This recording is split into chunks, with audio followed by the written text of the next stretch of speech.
কে ভোটারদের প্রভাবিত করছে? ফালতু কথা একদম বলবেন না। আপনি ফালতু কথা বলছেন কেন? আপনি ফালতু কথা বলছেন কেন? আপনি করছি, আমি দাঁড়িয়ে আছি। আমি কোথায় দাঁড়াবো? আপনি ঠিক করবেন।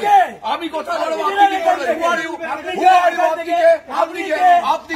আমি তন্ময় ভট্টাচার্য ক্যান্ডিডেট। আমি তন্ময় ক্যান্ডিডেট। আপনি কে?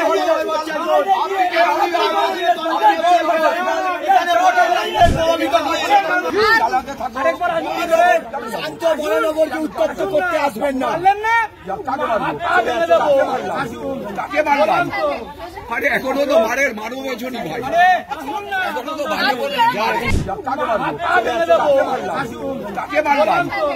আরে এখনো তো মারের 12 বছরই ভাই, এখনো তো তুমি ভদ্রলোক, কিন্তু যে আচরণ করলে ঠিক করলে দেখা যাচ্ছে।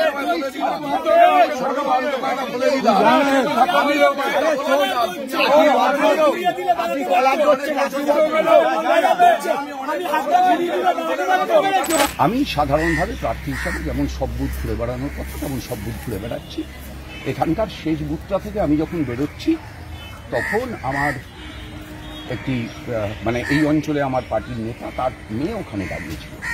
আমি তাকে ন্যাচারালি জড়িয়ে ধরে একটু আদর করেছি, করে ওর ভাইটাকে বলে যে আই মস্তান, তুই মস্তানি করছিস এই বলে আমি চলে আসছি।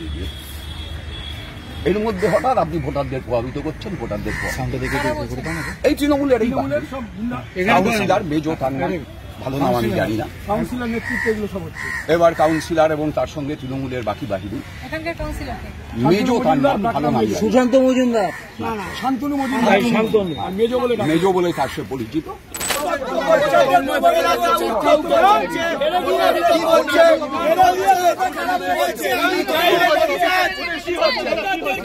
সিপিএম কে ভোট দিন।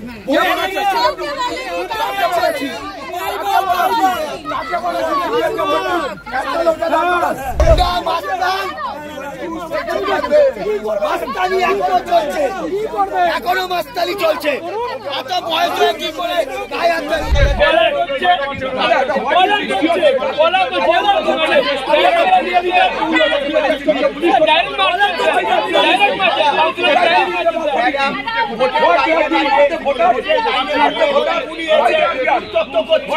প্রভাবিত করছে।